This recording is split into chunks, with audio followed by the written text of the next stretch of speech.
Bem, queridos amigos, a passagem das Escrituras Sagradas para a qual eu gostaria de chamar a sua atenção se encontra na primeira carta do apóstolo Pedro, no capítulo 5, nós leremos do versículo 8 ao versículo de número 9, 1 Pedro, capítulo 5, versículo 8 e versículo 9, estas palavras de Pedro pelo Espírito.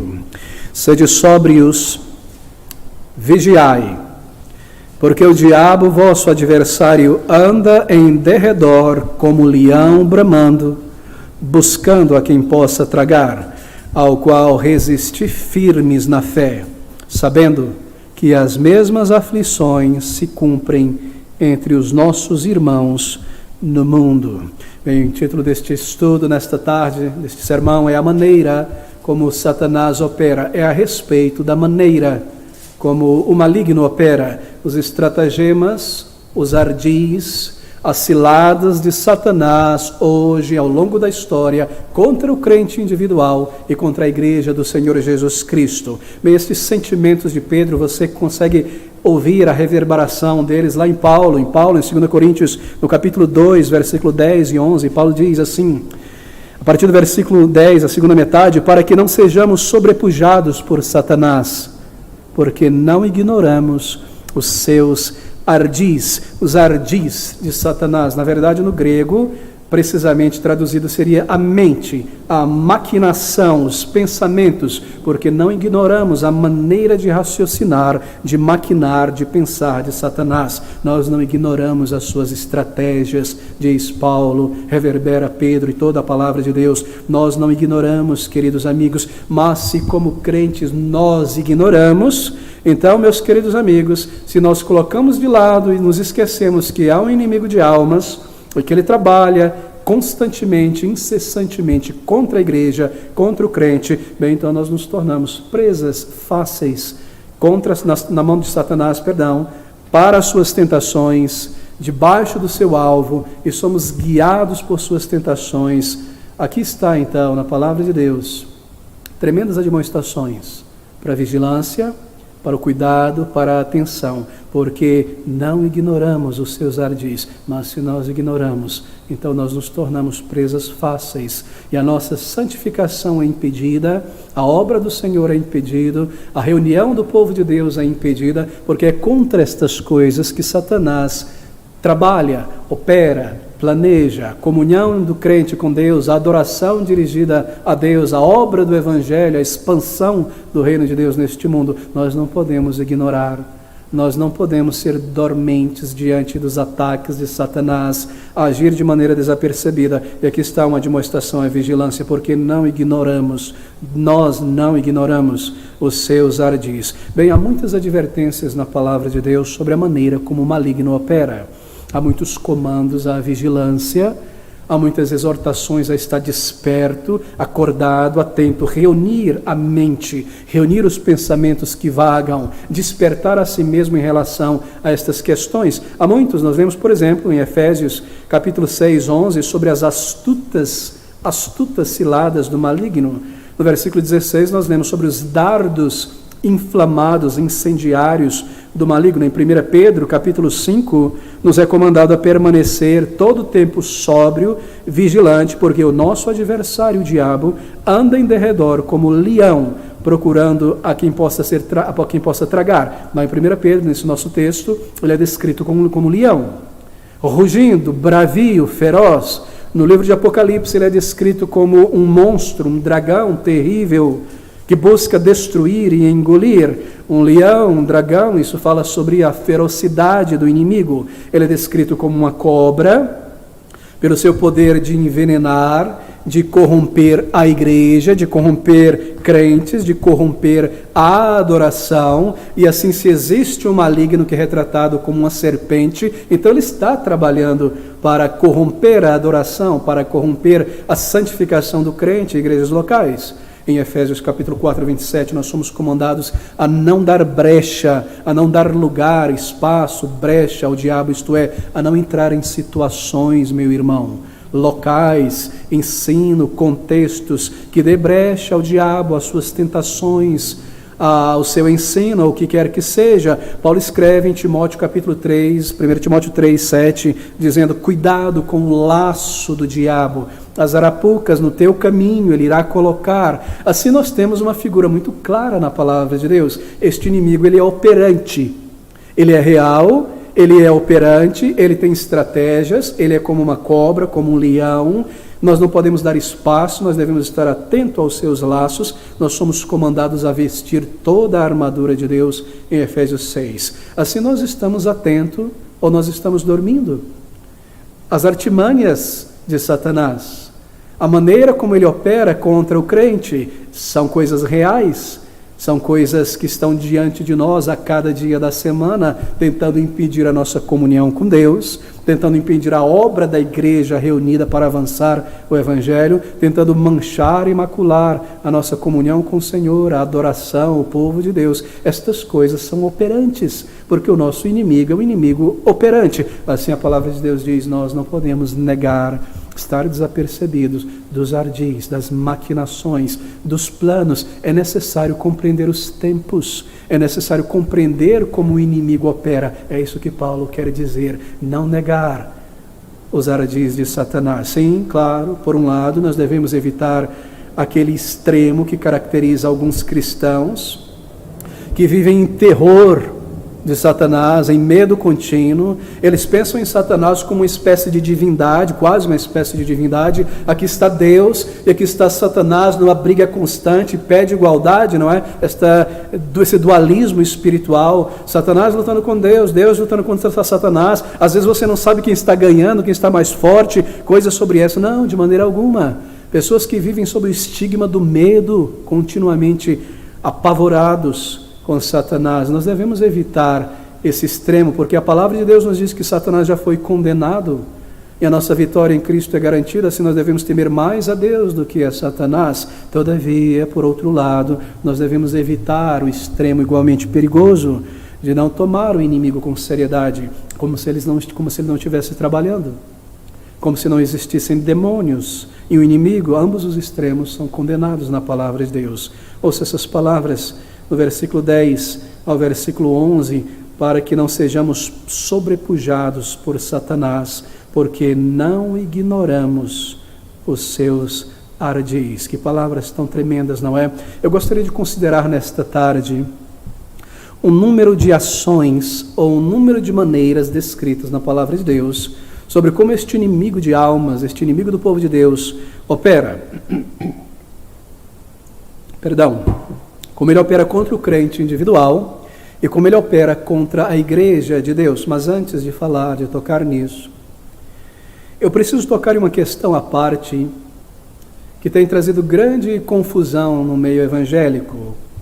A questão das possessões demoníacas e do exorcismo, da expulsão de demônios. Essa é uma das coisas que mais marca o telepentecostalismo em nossos dias. Há muita confusão em torno deste assunto, sobretudo vindo do meio pentecostal, neopentecostal. A pergunta é: em caso de possessão demoníaca, o que fazer? Como agir? É o exorcismo, como realizado no meio pentecostal, algo bíblico, algo correto? Veja, a questão não é se funciona ou não funciona, a questão é questão de verdade. É algo bíblico? É algo correto? Tal prática, ela é ensinada na palavra de Deus e comandada à igreja ao longo de todos os tempos, o exorcismo evangélico, a expulsão de demônios. Bem, em uma situação de possessão demoníaca real, colocar o foco sobre o exorcismo é um grande erro, porque nós cairíamos na própria estratégia do maligno. Nós seríamos enganados por um dos seus ardis. Focar em exorcizar demônios, isso nos distrairia da verdadeira obra de Satanás, daquilo que ele está realizando. Eu gostaria de esclarecer, de clarificar isso aqui. Veja, nós aprendemos no Novo Testamento, sobretudo no livro de Apocalipse, que o foco de Satanás, a sua estratégia principal ao longo do período da igreja, do Novo Testamento até o final, não é possuir diretamente pessoas, entrar nelas. Por quê? Porque o seu poder tem sido limitado desde a vinda do Salvador. A palavra de Deus nos diz que subindo Cristo aos altos, em Gálatas, levou cativo o cativeiro ou o cativador. O Senhor, Ele limitou, e esse é um dos grandes benefícios da ressurreição de Cristo para a humanidade como um todo, é que o poder de Satanás e seus demônios foi grandemente limitado. Não é o meu momento tocar nisso aqui, não é o foco do nosso estudo nesta tarde, mas eu devo mencionar algo. Com ainda a vinda de Cristo, a sua ressurreição, o poder ou a operação de Satanás foi tremendamente limitada neste mundo. Satanás já não está mais livre, como no Antigo Testamento, para possuir pessoas, muitas vezes, contra a vontade delas. Há um limite, nos é dito simbolicamente que ele foi colocado em uma corrente, Apocalipse capítulo 20, ao longo deste milênio. Assim, ele está limitado, ele não pode possuir uma pessoa contra a vontade desta pessoa. Não se engane aqui. Como um leão ou um cachorro feroz em uma corrente, ele consegue causar grande estrago e destruição dentro do limite onde vai essa corrente, se eu posso colocar nesses termos. Todavia, há um limite para essa extensão, esta ideia. Eu me resumo a dizer apenas isso. A estratégia do maligno na igreja, ao longo do período do Evangelho, é disseminar, é infiltrar na igreja e disseminar falsas doutrinas, falsos líderes, falsos irmãos, divisões. No mundo, ele opera levantando governos, líderes, criadores de opinião, influencers, influenciadores, para levantar a sociedade, a cultura contra os princípios da palavra de Deus e contra a igreja local. Na igreja, ele busca se infiltrar com falsas doutrinas, manchar a adoração, trazer o mundanismo para a adoração e a vida do crente, criar divisão, tornando a igreja uma igreja inoperante. Essa tem sido e esta é a estratégia principal de Satanás. E o salvo, o crente individual, ele busca distrair com tentações várias de todos os tipos para o pecado ou para uma vida infrutífera, estéril ao longo desta breve jornada, para não fazer nada, para dormir no uniforme. Ele causa dúvidas, distrações de todos os tipos. E nós vemos isso como nunca antes em nossa geração. Assim, queridos amigos, esse tem sido o foco do maligno ao longo do período da história e isso somente irá intensificar. Agora, deixe-me dizer que a prática do exorcismo evangélico não é algo bíblico para a igreja. Marque isso. O Senhor Jesus Cristo, nem os apóstolos do Senhor, nem os discípulos do Senhor, eles nunca praticaram exorcismo. É muito importante compreender isso. O Senhor Jesus, com a sua autoridade, e os apóstolos tendo recebido diretamente do Senhor esta autoridade, eles expulsavam demônios como parte do seu ministério. Mas isso não é a mesma coisa que exorcismo evangélico, exorcismo católico, exorcismo que nós vemos em nossos dias. O que os neopentecostais e pentecostais e a Igreja Católica faz é a prática do exorcismo.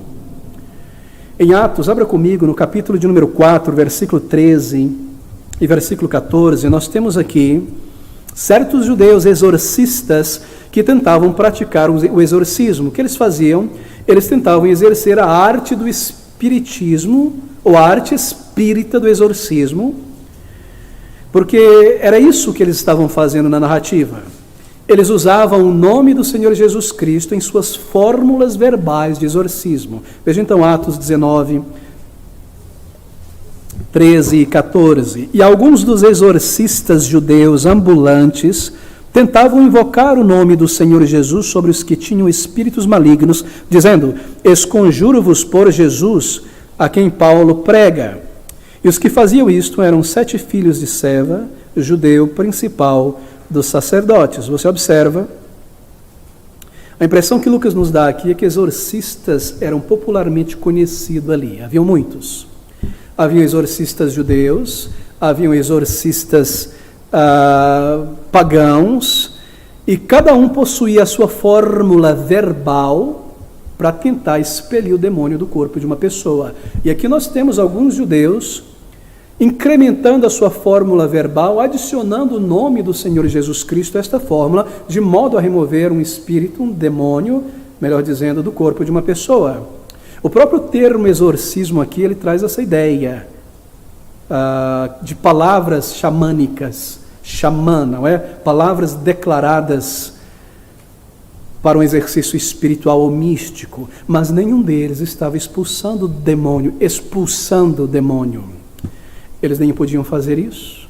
Eles eram charlatões, e esse fato nós vemos aqui nessa narrativa, que eles tomam uma surra, não é? Desse endemoniado. Agora entenda isso. Exorcismo é aquilo que é praticado pelos líderes pentecostais, neopentecostais e católicos de nossos dias. Mas o Senhor Jesus, nem os apóstolos, jamais praticaram exorcismo, porque exorcismo segue um protocolo. São certas palavras que são ditas, certa fórmula, e é isso que o exorcista faz. Ele invoca um poder que não é seu, através de certas declarações específicas, para através deste poder invocado por ele, exercer um poder sobre o mundo espiritual e remover esse espírito do corpo dessa pessoa. Entenda isso, queridos amigos. O Senhor Jesus Cristo e os seus apóstolos nunca fizeram exorcismo. Os líderes pentecostais, eles usam suas fórmulas verbais, nas quais o nome de Jesus é adicionado, ou termos como sangue de Jesus, ou em nome de Jesus é incluído, mas não se deve usar o nome de Jesus como uma fórmula. Não se deve usar o nome de Cristo, porque o nome de Cristo representa a pessoa. O nome do Senhor representa a sua obra. O termo sangue do Senhor Jesus Cristo tem poder na palavra de Deus. Sangue aqui não representa as gotículas do sangue, não é as hemácias, os glóbulos brancos, o plasma. Sangue de Jesus na Bíblia representa a obra justificativa, a obra expiatória do Senhor Jesus Cristo. O sangue de Jesus tem poder, quer dizer, aquilo que ele realizou na cruz do Calvário tem poder para salvar o pecador. Assim, o nome do Senhor Jesus, nem o sangue do Senhor Jesus Cristo pode ser tomado como uma frase mágica com o intuito de um exorcismo evangélico. Não se deve usar o nome de Cristo ou o seu sangue em termos mágicos, porque isso não passa de prática de exorcismo. Isso é paganismo católico romano em seu pior estado, mas os líderes pentecostais, neopentecostais, trouxeram tudo isso para o meio protestante. E o que você vê, o que você vê diariamente no meio pentecostal é exorcismo evangélico. Exorcismo. Ali está, você liga a televisão ou entra numa dessas igrejas, congregações, e o que você vê? A prática do exorcismo evangélico. Uma pessoa é chamada e de repente manifesta-se uma possessão, supostamente, e ali você tem um diálogo com Satanás ou com o demônio. Você não encontrará tal coisa na palavra de Deus. Diálogo. E certas palavras são declaradas, uma performance, imposição da mão, como se o poder saindo do indivíduo, porque ele recebeu esse poder, aparentemente. Palavras são declaradas e o demônio é exorcizado. Agora, queridos amigos, nós não vemos isso, como eu mencionei, em Cristo e os seus apóstolos. Com exceção de Marcos, capítulo 5, quando o Senhor Jesus pergunta àquele endemoniado gadareno qual é o nome daquele demônio. É claro, ele deveria fazer isso, ele não precisou fazer isso porque ele não soubesse, não fez isso porque ele não soubesse, ele é Deus. Ele fez isso para o nosso benefício, para que fosse escrito aqui, registrado, que não havia um demônio, mas uma legião. E era necessário orar, e era a operação do maligno ali, mas você não encontrará diálogo do Senhor, porque ele estava expulsando pelo seu poder demônios, ele não estava exorcizando. Mas o que você vê no meio pentecostal é exorcismo. Observe a cena, ali está a pessoa trazida com o suposto demônio. Então o que acontece ali? O que acontece é uma entrevista com o demônio, né? Como é o teu nome? Fulano, primeira questão. Quando você entrou nessa pessoa? Não, mata virgem. E coisas como essa. Quanto tempo você está aí? O que é que você está fazendo? O que é que você já fez? O que você já fez com a tua esposa? Uma entrevista. Você percebe coisas como essa? Você nunca encontrará tal coisa na palavra de Deus, porque Jesus e os apóstolos expulsavam pelo poder dado por Deus, para autenticar que Cristo era o Messias que veio, e os apóstolos eram os apóstolos de Cristo, não aqueles outros, porque eles haviam de registrar o Novo Testamento. A profecia apontava para isso. Mas o que você encontra no meio pentecostal em nossos dias é exorcismo, e no meio católico romano também. Você não vê isso na palavra de Deus. Você tem o capítulo 16 de Atos, onde o apóstolo Paulo ele diz, em nome do Senhor Jesus Cristo, ele expulsa o demônio daquela jovem moça. Mas ele não usa isso como uma fórmula mágica, ele não dialoga, ele não entrevista, ele não amarra, ele não põe o pé na cabeça, ele não segura, leva para cá, puxa, olha aqui gente, tira foto, o que você vai fazer? Eu vou fazer agora o momento, a música, coisas desse tipo. Todo esse teatro você não encontra na palavra de Deus. Ele recebera o poder do Senhor porque ele era um apóstolo autenticado pelo Senhor Jesus Cristo. Assim, Cristo nem os apóstolos exorcizavam demônios, usando fórmulas verbais, não entravam em diálogos com demônios. A palavra exorcismo, ela nunca é usada para descrever a obra do Senhor Jesus Cristo ou dos apóstolos na Bíblia. Eles expulsavam demônios e libertavam pessoa com um propósito.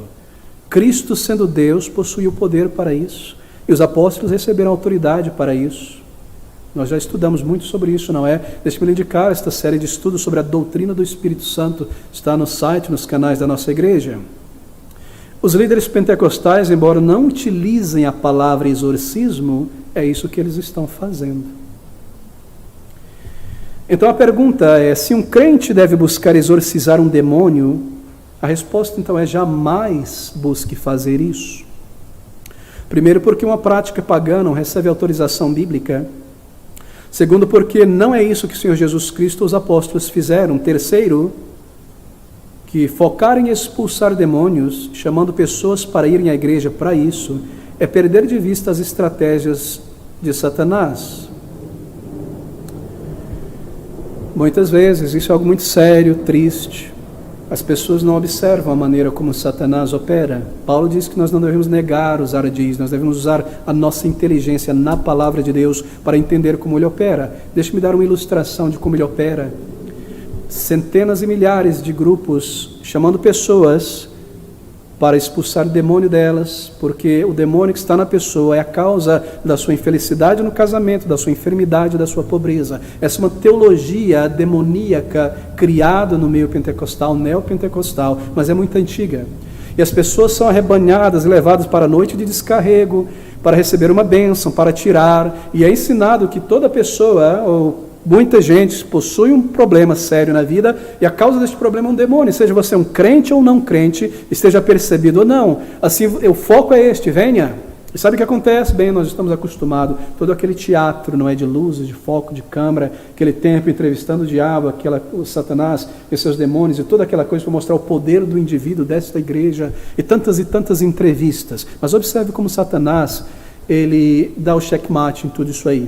Enquanto as pessoas, as multidões que vão à igreja em busca de uma bênção terrena, uma bênção de Deus e não em busca de Deus e da sua salvação, estão ali dentro achando que o diabo foi colocado no chão, derrubado, e glória a Deus, porque veja, foi expulso e regozijo, todas elas estão no bolso de Satanás. Porque enquanto Satanás dá o braço a torcer por um minuto, não é? Ser expulso, ser tirado de uma pessoa, ali está um lugar onde o evangelho não é pregado. E as pessoas estão indo noite após noite, dia após dia, em busca de uma bênção terrena, no lugar onde o evangelho não é oferecido. O único poder para salvar alguém. Estão ali imaginando que o diabo está sob o controle daquele grande homem, daquela grande mulher, deste grande ministério. Este é o ardir de Satanás. Tudo bem dar o braço a torcer, tudo bem perder um peão aqui para derrubar a rainha ou rei lá na frente. Nós não negamos o ardil de Satanás. Queridos amigos, jamais faça isso. As atividades de Satanás e seus demônios desde a vinda de Cristo e até o seu retorno, elas são alistadas na Bíblia em vários textos. Textos, por exemplo, como 1 Timóteo 4, 1, Tiago 3, João 4, Apocalipse 12 e tantos outros textos. São várias as atividades satânicas, demoníacas, listadas no período da igreja ou no período do Evangelho. Mas a ocupação demoníaca, por possessão em larga escala, em multidões de pessoas, como no Antigo Testamento, não é mencionado no Novo Testamento, porque este não é o foco de Satanás.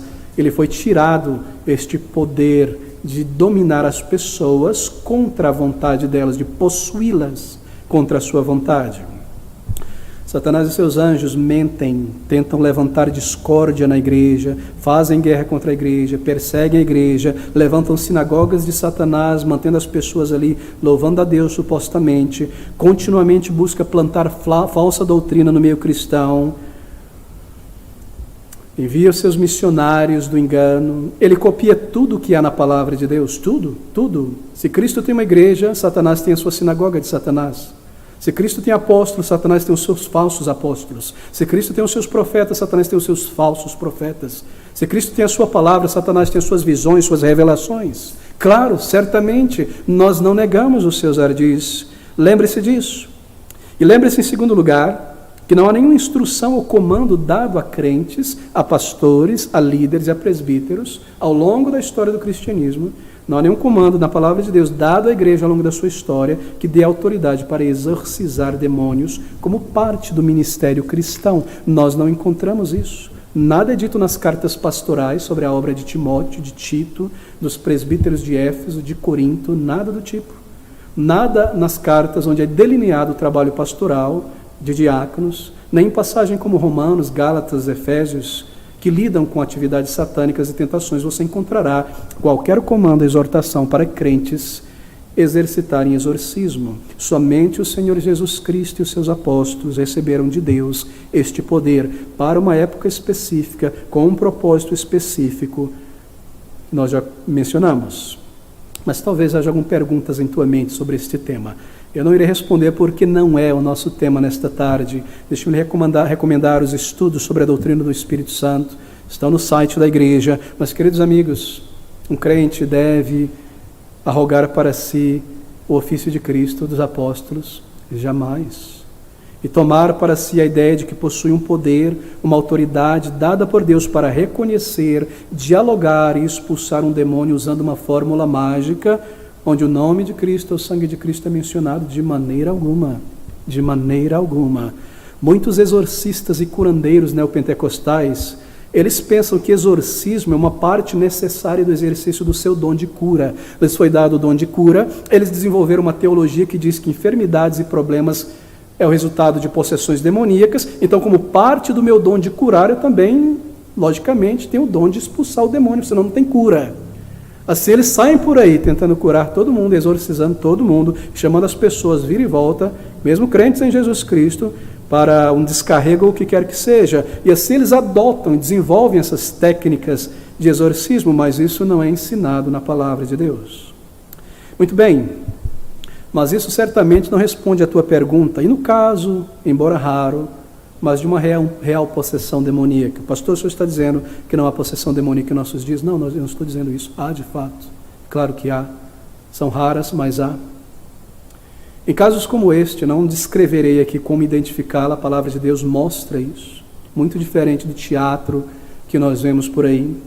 Em casos como este, queridos amigos, nós devemos seguir o seguinte princípio, de que o Senhor Jesus Cristo, Ele somente é capaz de libertar uma pessoa explorada por Satanás, por um demônio real.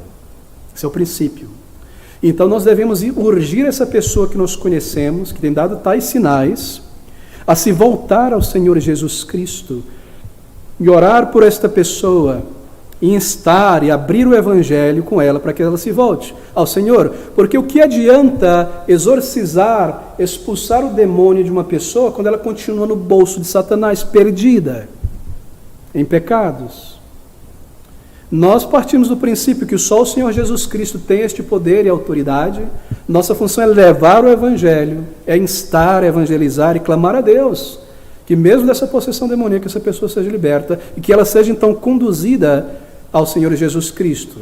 Casos de possessão demoníaca, nós temos visto, acontecem de verdade quando pessoas voluntariamente se abrem ao maligno, através de contatos com supostos espíritos, religiões tão pagãs, um estilo de vida violento, rock and roll, se eu posso assim dizer, tudo aquilo que comanda a mente do indivíduo, a morte, a miséria, a violência, a imoralidade, ou o que quer que seja, que é uma obra típica de Satanás, o contato com as trevas, a busca pelo ocultismo, isso torna a pessoa sensível, aberta a influências de Satanás. Mas ele não pode possuir uma pessoa contra a vontade dela. Em casos como estes que eu mencionei, nós mantemos este princípio bíblico. Outra coisa importante que nós aprendemos, eu preciso correr na palavra de Deus, é que nenhum crente deveria jamais buscar pessoalmente interagir verbalmente com um demônio que está em uma pessoa. Por quê? Porque essa é uma violação, isso seria uma violação gravíssima do mandamento de Deus, que proíbe a interação e o diálogo com forças malignas. Você já percebeu como o neopentecostalismo, em suas supostas exorcismo, eles quebram dezenas de princípios bíblicos?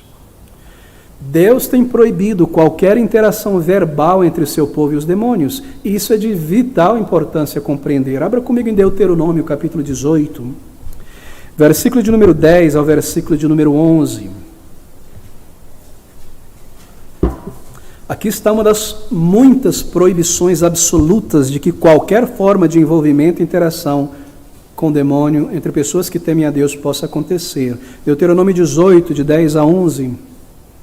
Entre ti não se achará quem faça passar pelo fogo seu filho ou sua filha, nem adivinhador, nem prognosticador, nem agoureiro, nem encantador, observe, nem quem consulte a um espírito adivinhador, nem mágico, nem quem consulte os mortos. Aqui está uma proibição absoluta de qualquer envolvimento, interação com demônios.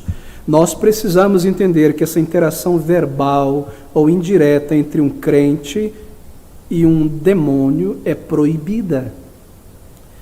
E a razão descrita aqui neste versículo é que tal interação, por qualquer razão que seja, é abominável, é detestável diante de Deus. Esta é a razão.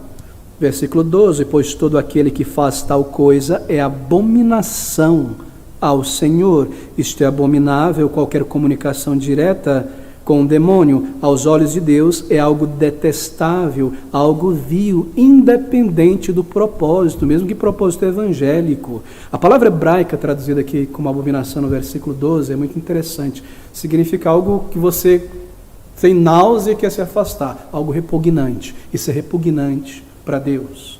Demônios são repugnantes, são abjetos, são espíritos maus, são cheios de ira, de engano, são maliciosos, extremamente perigosos. Nós somos absolutamente proibidos a interagir com ele, interrogando-os em uma sessão de descarrego ou de exorcismo.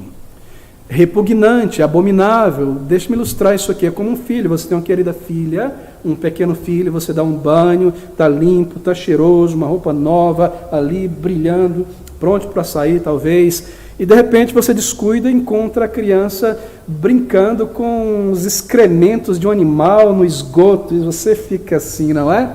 É esse o sentimento. Para Deus, ver seus filhos interagindo com demônios é abominável, é repugnante. De que maneira, queridos irmãos?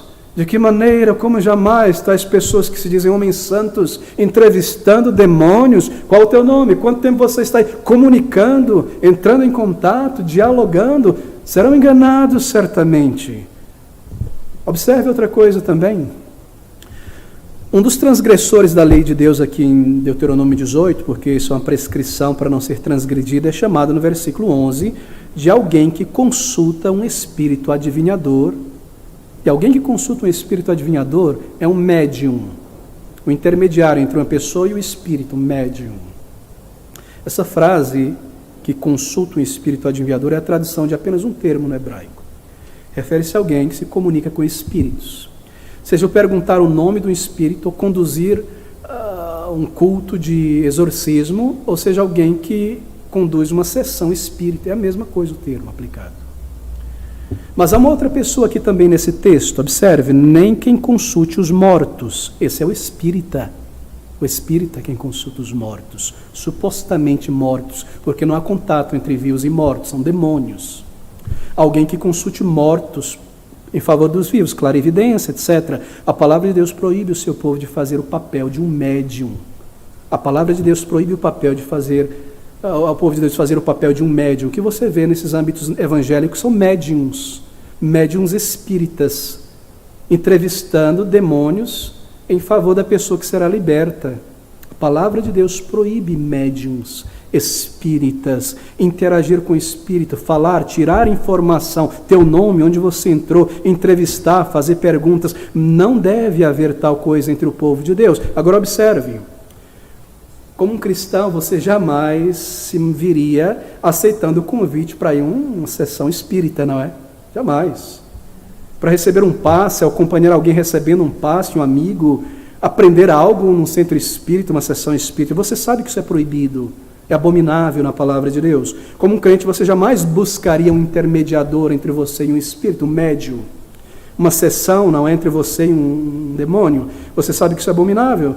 Você se afastaria disso, correria disso. Mas hoje, você entra despreocupadamente em certos lugares evangélicos, neopentecostais, e o que você vê? Você vê um líder, um homem ou uma mulher, fazendo o papel de um médium, conversando com um demônio. O papel de um espiritista, espiritualista. Entrando em contato verbal, interagindo com um demônio, entrevistando no microfone, perguntando o nome, dizendo, eu vou fazer com isso, rindo, trocando piada, 1 minuto, 2, 3, 5 minutos passando, quase o culto inteiro, perguntando tantas e tantas coisas, dialogando. Fuja disso, meu irmão. Corra disso, afaste-se disso, não pise num lugar desse, mude o canal, não se envolva com aquilo que é abominável a Deus. Os ardis de Satanás. As pessoas imaginam que estão controlando e amarrando ele, quando ele as tem no bolso, em lugar onde o evangelho não é pregado. São arrogantes, são soberbos, são orgulhosos e desobedientes à palavra de Deus, estes homens e mulheres que arrogam a si mesmos tais poderes e que infringem a lei de Deus. Oh, meus queridos amigos, tais líderes pentecostais nada percebem que aquilo que estão fazendo é descrito na Bíblia como espiritismo, exorcismo. Será que eles pensam, marque você, será que eles imaginam que podem se envolver e se engajar com espíritos imundos e sair dali da situação ileso, limpos?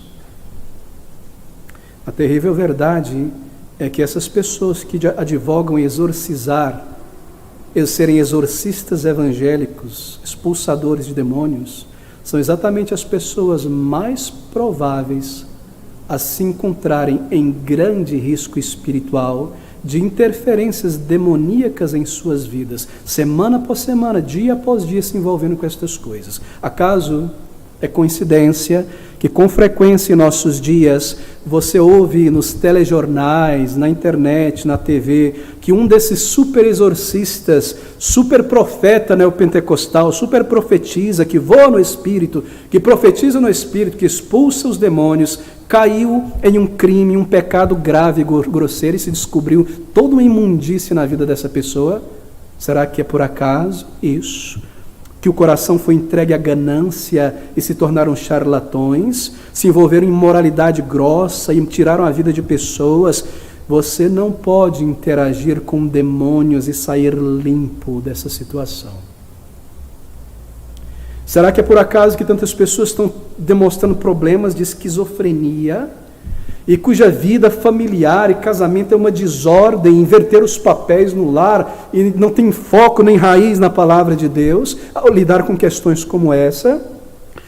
Eu tenho visto isso de montão, assim por dizer, e você vê isso na televisão em tantos meios. Você não pode sair ileso ao lidar com estas coisas.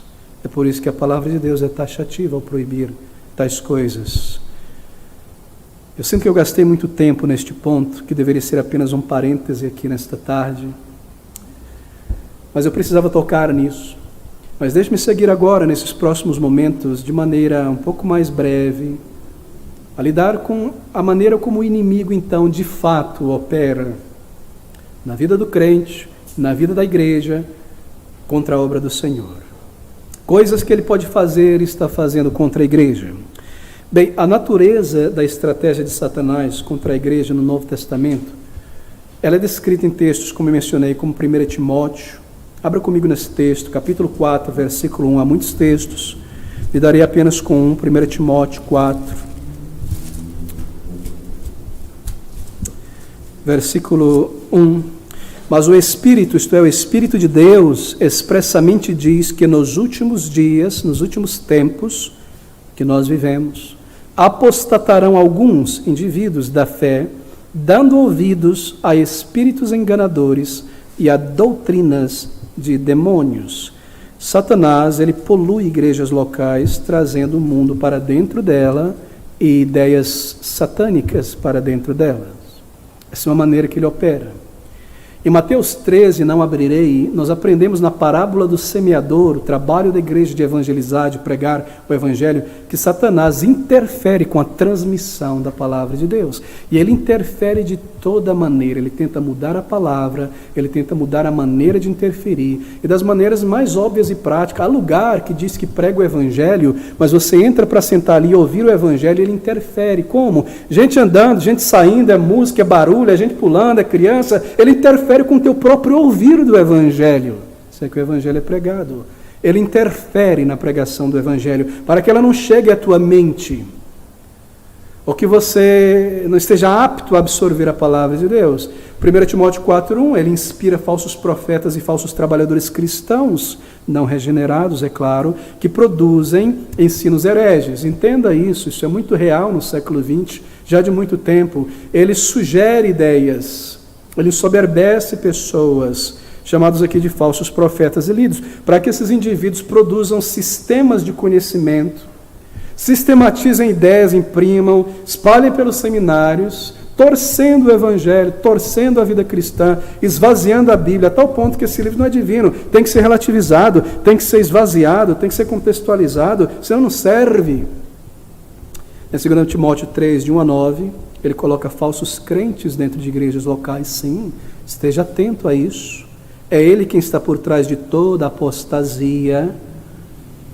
No Novo Testamento nós encontramos demônios como agentes de apostasia, buscando corromper a igreja por dentro ou por fora, através de movimento. A apostasia está associada à ação demoníaca. Veja 2 Tessalonicenses 2:9. Alguns não parecem crer nisso, apenas um texto. 2 Tessalonicenses 2:9.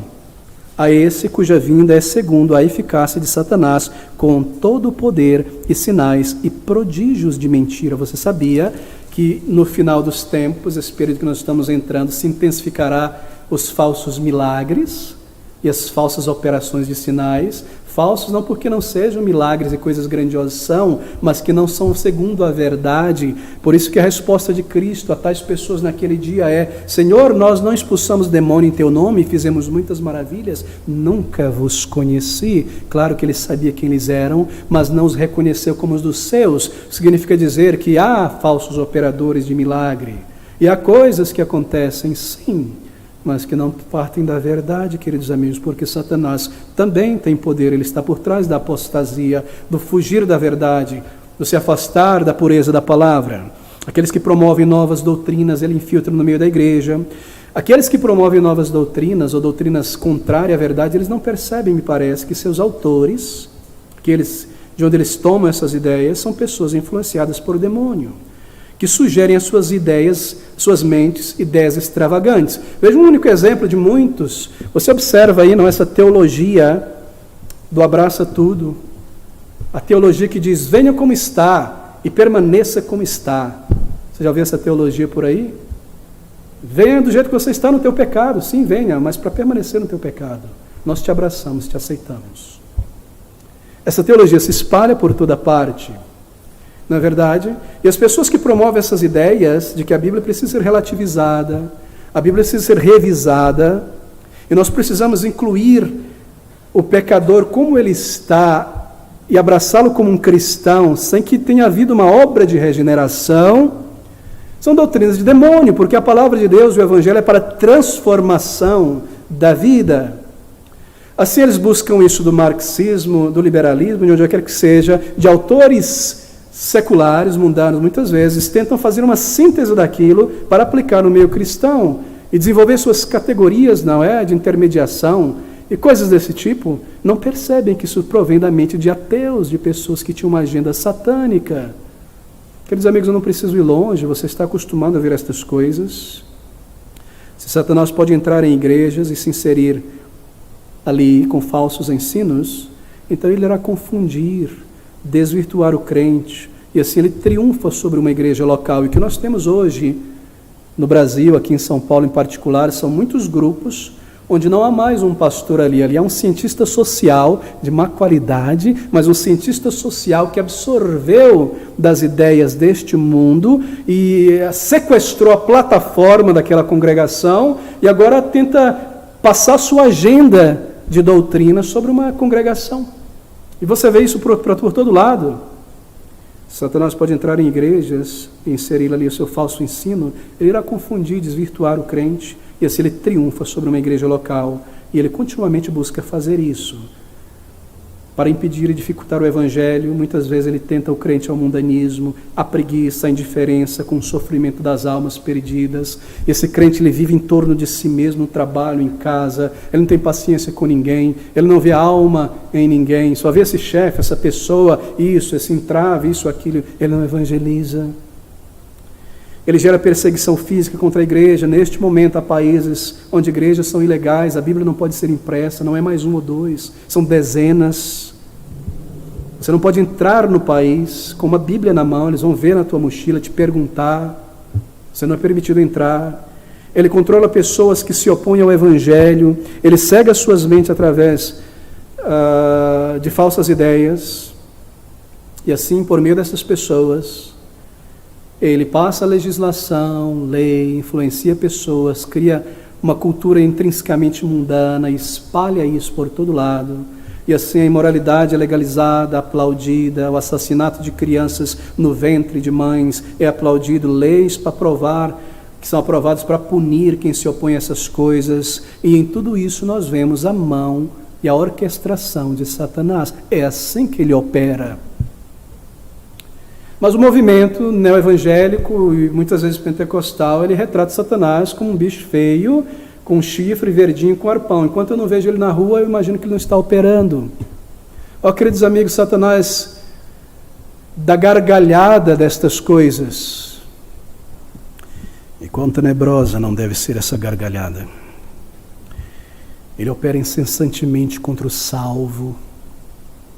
Outras vezes, ele nos tentará por meio de amigos ou familiares não salvos ou carnais. Veja, esse é um dos ardis mais comuns que Satanás usa contra um crente. E crentes recém-convertidos, às vezes, não percebem isso com facilidade. Satanás faz isso com mais intensidade com o novo salvo, para arrastar o novo salvo da fé e de uma vida zelosa e santificada. Quando Satanás não tem sucesso atacando diretamente a mente do salvo, e o crente resiste pela fé e clama ao Senhor e se firma na verdade, sabe o que ele faz? Rapidinho ele muda de estratégia e ele passa a influenciar pessoas não regeneradas próximas daquele salvo, pessoas próximas do crente, para influenciarem o crente contra a palavra de Deus, para influenciarem o crente contra a igreja do Senhor Jesus Cristo. É verdade, isso acontece muito. Satanás tentou Eva para que Eva tentasse Adão. Satanás tentou a esposa de Jó, para que a esposa tentasse a Jó a abandonar sua fé e sua dependência do Senhor, não foi? Está ali, Jó mal, numa dificuldade. Você ainda continua com fé em Deus, amaldiçoa Deus e morre. Isso foi Satanás por trás, certamente. Ele tentou Pedro para que Pedro desestimulasse de Cristo, para não ir à cruz do Calvário. Senhor, não faça isso contigo, eu tenho piedade de ti mesmo. E o que Cristo disse a ele: para trás de mim, Pedro? Não, para trás de mim, Satanás. Não é que Pedro estava possesso por um demônio, mas ele entendeu muito bem as tentações do maligno sobre seu discípulo Pedro, as mesmas que Satanás lançou contra o próprio Senhor no deserto. Assim ele tenta pessoas não regeneradas, por mais que sejam evangélicas, ou mundanas, ou não se interessem por Deus, para desestimular e atacar o crente. Quantas vezes ele tenta crentes carnais para desencorajar outros crentes fervorosos, dedicados. Você já faz demais na obra de Deus? Pensa em você um pouco, rapaz, para de fazer tanto. Você vai viajar a cidade inteira para ir naquela igreja bíblica? Será que não tem nenhuma outra igreja bíblica aqui do lado de casa? Para que isso? Pensa na sua família agora, sua esposa. Você quer orar e ler a Bíblia, a palavra de Deus? Todo crente será provocado, desestimulado por um parente, um amigo não crente, a arrefecer a sua fidelidade. Se agora é uma santinha, um santinho, né? É só Bíblia, é só Deus isso, a Bíblia aquilo. Quantos crentes não passam por isso? Se agora virou um fanático, só fala de Deus, céu, salvação, sem a cabeça fechada, quadrado. Você sempre foi uma pessoa bacana, você perdeu a graça, não participa mais com a gente das coisas da família, da boa farra. Você era muito mais legal quando você não ia à igreja. Você já passou por isso? Ou quando um crente está resolvido, firmado a servir a Deus, ao Senhor, ele deve se preparar para muitas tentações como essas, vindo mesmo de pessoas mais próximas de você, que não conhecem a Cristo por experiência. E nós não identificamos que isso é Satanás, não é? Nós nunca identificamos. Veja os seus ardis, ele inverte a ordem das coisas, não é? Quando o crente está resolvido a servir ao Senhor, ele vai se levantar. Hoje eu vou ler a palavra e esta semana eu vou orar. Sabe o que vai acontecer? O telefone vai tocar, uma visita vai chegar sem anunciar, todo tipo de coisa. E ele coloca mais intensidade e mais importunação na tentação por meio de amigos e famílias. Quando Satanás percebe, quando ele percebe que ele está conseguindo vantagem sobre um crente com essas tentações indiretas, então ele coloca mais intensidade nelas, e essas importunações de amigos, de familiares, passam às vezes a se tornar desprezo, perseguição, humilhação. Mas agora, sabendo disso, meu irmão, você pode perceber qual é a fonte disso. Não estou dizendo que a pessoa ali do lado está endemoniada, mas ela está sendo tentada a tentar o crente. Você pode voltar-se a Cristo em oração, logo que essas coisas se iniciarem, e se firmar no Senhor, se manter firme no Senhor. Lembre-se disso também, que muitas vezes essas tentações elas são necessárias para provar a sinceridade da nossa fé, do nosso zelo, para mostrar se nós iremos deixar tantas coisas para seguir a Cristo, porque há um preço a se pagar. Assim, estas coisas são necessárias também. Mas lembre-se também que ele pode incitar e urgir, mas ele nunca pode nos forçar. Ele pode tirar a nossa alegria e paz, trazendo pensamentos conturbados, mas ele não pode tomar a nossa salvação, nem nunca possuir um crente contra a sua vontade. Na verdade, nenhum crente pode ser possuído por um demônio, lembre-se disso, marque isso, porque isso tem aterrorizado muitos evangélicos. Isso não é bíblico, querido amigo. O Senhor Jesus Cristo, ao limpar a casa, Ele próprio entra. Maior é o que está em nós do que o que está no mundo. O homem valente foi vencido por um mais valente. O crente não pode deixar de ser crente e agora tem um demônio dentro dele. Lembre-se disso. Satanás pode criar brechas entre marido e esposa, entre amigos. E eu não estou falando aqui em faltas graves de um contra o outro, como adultério, mas questões do dia a dia. Ele pode criar brecha, frieza, desentendimento, insinceridade, mau temperamento, mas ele nada pode fazer para prevenir uma reconciliação sincera entre casais, entre amigos. Ele não pode fazer isso. E isso significa resistir o diabo. Eu oro ao Senhor, eu ponho o orgulho de lado, e há perdão, e há andar junto entre casais, entre irmãos em Cristo. Ele pode disparar pensamentos em nossa cabeça a partir do exterior, mas ele não pode fazê-los ficar ali, a menos que nós permitamos, a menos que nós deixemos isso ali. Às vezes, Satanás tenta manter um crente em estado de dúvida, de questionamento, de tristeza sobre a sua salvação. E quando você peca, então sabe o que ele faz? Ele é muito ardil, muito astuto. Quando você peca, ele irá colocar a sua mente, o seu foco em cima do teu pecado, de tal maneira que você entre em desespero. Ele faz com que você pense mais no teu pecado do que no teu Salvador e a provisão para o perdão. Ele opera dessa maneira. Ele quer assim encher a tua mente com pensamentos de pecados que você cometeu no passado, tentações para o pecado que você enfrenta hoje, para que assim todos os pensamentos sobre Cristo, a obra dele por você, o amor de Cristo por você, você negligencie isso aí, seja apagado da tua mente. O objetivo de Satanás é que você foque sobre a tua ferida mais do que sobre o remédio de Cristo. E o remédio para essa estratégia está em textos. Abra comigo como 1 João, capítulo 1, versículo de 1 a 9. 1 João 1, 9. Se confessarmos os nossos pecados, Ele é fiel e justo para nos perdoar os pecados e nos purificar de toda a injustiça. Se você está passando por essa situação, ataques de Satanás na mente, Lembre-se, meu querido irmão, minha querida irmã, que pecados confessados, que pecados perdoados, que pecados abandonados não podem ser usados pelo acusador para te acusar diante de Deus. Você já foi perdoado por eles. Este pecado que você cometeu, se você o trouxe a Cristo em verdadeiro arrependimento, o tribunal foi estabelecido, o julgamento foi exercido e ele foi pago em Cristo. Se confessarmos os nossos pecados, ele é fiel e justo. Assim o caso foi arquivado. Satanás não pode ir no arquivo e trazer e pôr diante de Deus e te acusar no pensamento. Pecados encarados, confessados e abandonados não devem, embora ele use, mas não podem trazer acusação contra você, embora ele seja aquele que acusa os eleitos de Deus. Assim não permita estas coisas. Se você encarou e confessou, levante os teus olhos para o Senhor. Qual deve ser a nossa postura, então, diante destas coisas? Bem, nós temos um tremendo dever. A Bíblia primeiro nos adverte contra a complacência espiritual.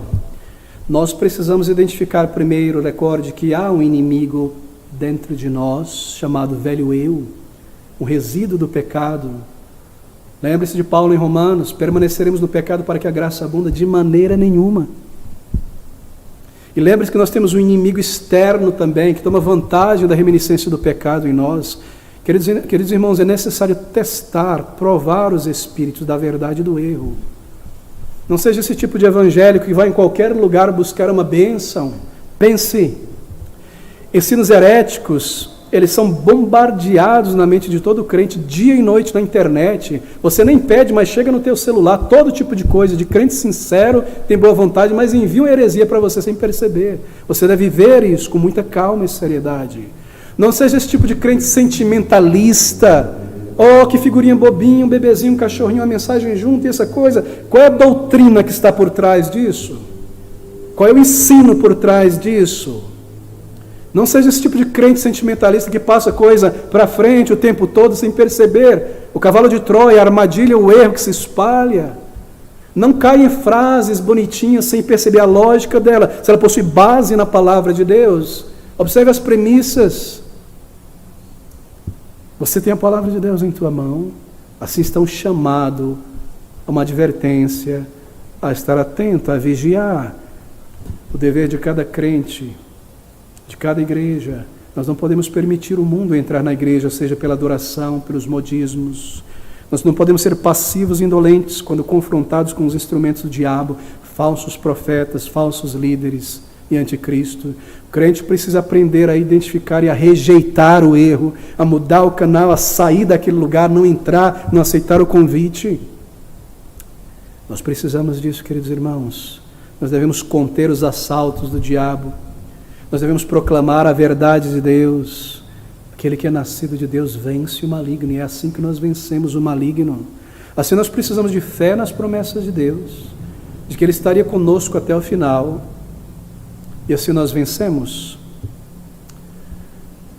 Nós não vencemos por um poder que é debaixo da manga, nós não vencemos porque somos fortes, e nós mesmos somos fracos.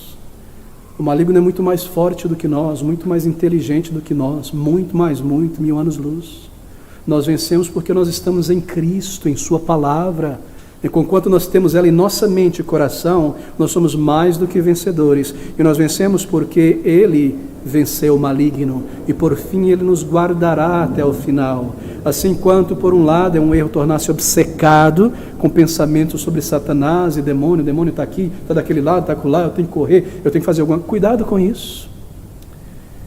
Por outro lado também, não perceber como ele age pela mentira e pelo engano, não perceber como ele age em toda parte, como ele é contrário a nós, é se tornar uma vítima nas mãos do maligno. Queridos amigos, deixe-me concluir aqui.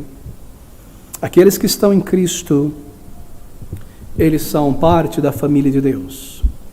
Nós não precisamos temer, estar suando frio por causa do maligno, porque nós já o vencemos pelo sangue precioso do Senhor Jesus Cristo. Mas nós devemos estar alertas, vestidos com a armadura de Deus, é a palavra, e resistir o opositor enquanto nós servimos a Deus. Mas em Cristo, que é o capitão da nossa salvação, nós enfrentamos Satanás e os seus demônios e um mundo controlado por ele sem temor, sem temor. E conforme nós permanecemos em Cristo, firmados nele, nós permanecemos mais do que vencedores. E se Cristo Jesus, é maravilhoso esta verdade da palavra de Deus, se ele esmagou a cabeça da serpente na cruz, nós, logo ao retornar Cristo Jesus a este mundo, nós esmagaremos com Cristo o corpo de Satanás. Romanos 16, 20 diz: e o Deus de paz esmagará em breve Satanás debaixo dos vossos pés. A graça de nosso Senhor Jesus Cristo seja convosco. Amém.